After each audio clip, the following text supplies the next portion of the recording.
रीवा शहर के civil line थाना क्षेत्र में शुक्रवार को एक युवक की लाश बीहर नदी के किनारे स्कूटी सहित मिलने से क्षेत्र में सनसनी फैल गई। युवक के शरीर पर कई चोटों के निशान मिले हैं, जिससे उसकी मौत को लेकर कई सवाल खड़े हो रहे हैं। फिलहाल पुलिस मामले की जांच में जुटी है और पोस्टमार्टम रिपोर्ट का इंतजार कर रही है। जानकारी के अनुसार सुबह कुछ स्थानीय लोगों ने नदी किनारे स्कूटी गिरी हुई देखी। पास जाकर देखने पर एक युवक का शव भी पड़ा हुआ मिला। लोगों ने तत्काल पुलिस को इसकी सूचना दी। सिविल लाइन थाना पुलिस मौके पर पहुंची और शव को कब्जे में लेकर जांच शुरू की। चोटों के निशान से बड़ा शक। युवक के शरीर पर कई जगह चोट के निशान मिले हैं, जो सामान्य दुर्घटना से ज्यादा गंभीर प्रतीत हो रहे हैं। परिजनों ने भी हादसे की थ्योरी पर सवाल उठाते हुए कहा है कि यह एक सोची समझी साजिश हो सकती है।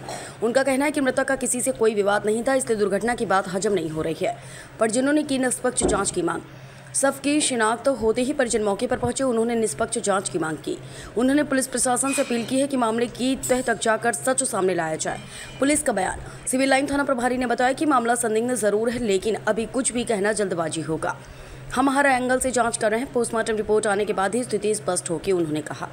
आगे की कार्यवाही जारी। फिलहाल पुलिस आसपास के सीसीटीवी फुटेज खंगाल रही और यह जानने की कोशिश कर रही है कि युवक वहां कैसे पहुंचा और किसके साथ था। मोबाइल कॉल डिटेल्स की भी जांच की जा रही है।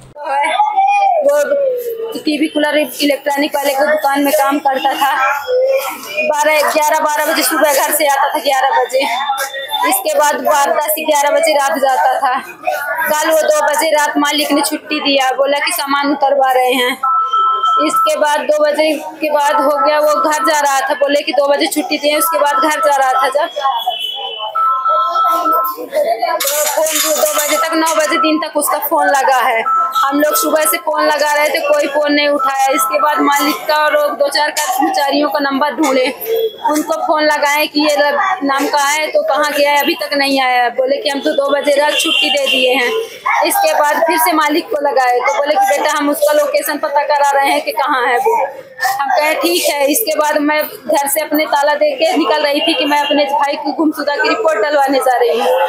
इसके बाद जैसे ही मैं ताला लगा रही थी घर में, वैसे ही फोन पुलिस वालों का गया कि विकास यादव कौन है आपका। तो मैं बोली मेरा भाई है। बोली जब कि मेरा भाई है, तो बोली कि यहाँ संजय गांधी में आप आ जाइए। तो हम कहें संजय गांधी में तो आ जाएंगे, पहले उसको बताइए कि ये कहाँ हुआ, कैसे हुआ। तो बोले कि छोटी पुल के पास हुआ है और आप संजय गांधी में आ जाइए। तो हम कहें कि संजय गांधी में आ जाएंगे, उसकी पूरी जानकारी दीजिए कि कहाँ पे, किस वार्ड में है और किस अवस्था में है। तो बोले कि हम अवस्था की तो जानकारी अभी नहीं दे सकते आपको, पर आप आ जाइए। फिर मैंने बोला ठीक है। मैं यहाँ आई हॉस्पिटल में, कई वार्डों में पूछी, कोई नहीं बताया हमको। फिर मैं यहाँ जो पुलिस थाना चौकी है, यहाँ अंदर जो रिपोर्ट लिखते हैं, उनके पास गई।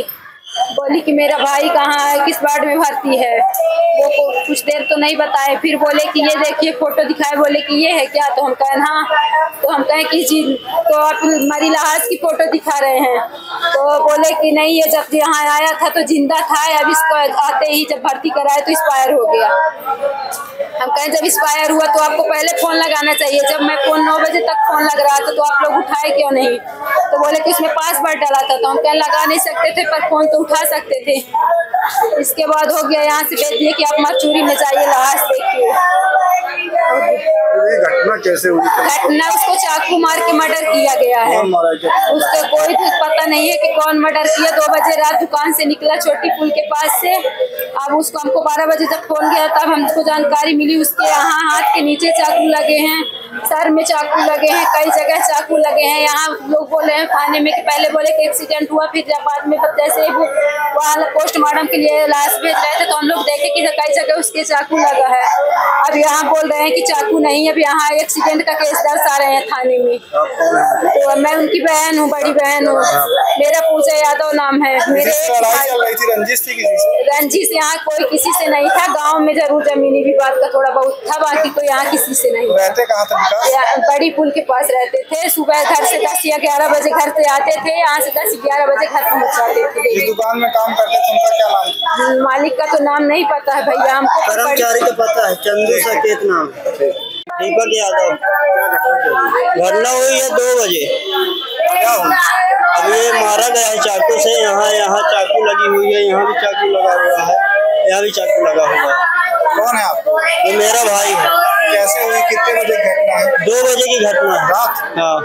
पता चला अभी 12 बजे। वहाँ गए थे, क्या काम करते थे? वो दुकान में रहता था, फ्रिज की दुकान है यहाँ खन्ना चौराहे के पास, उसी में काम करता था। कब से काम कर रहे थे? वो 5-6 महीने हो गए। घर से कल सुबह वो डेली आता था 11 बजे और रात को जाता था 11-12 बजे। किसी से लड़ाई वगैरह थी? नहीं, किसी से नहीं। नहीं, ऐसी दुश्मनी नहीं थी। ये कैसे पता चला चाकू लगा हुआ है? चाकू अभी हम लोग देखे हैं ना, हम लोग बॉडी दिखे है तो अभी दिखे है कि चाकू लगा हुआ है। तो हम लोग को यही मिला है संजय गांधी जी। सुबह 6 बजे के आसपास छोटी पुल के उस तरफ ढेका तरफ इधर से जाते समय, मतलब जय स्तंभ से जब ढेका तरफ जाएंगे तो बाएं साइड में रोड के नीचे एक युवक जो 21-22 वर्ष की है, जिसकी पहचान नीलेश यादव के रूप में हुई है, बेहोशी हालत मिला था, जिसे पुलिस ने अस्पताल में भर्ती कराया था, जिसकी मृत्यु हो गई है और उसकी गाड़ी भी वहीं पे मिली थी, जिसकी जांच की जा रही है। अब जांच के बाद और सब पता चलेगा। कहाँ रहने वाले सर? ये यहाँ बीड़ा सिमरिया 4 किलोमीटर लपटा ऐसा कोई गांव है, वहाँ पर। क्या करता है? अब ये कहीं काम करता है।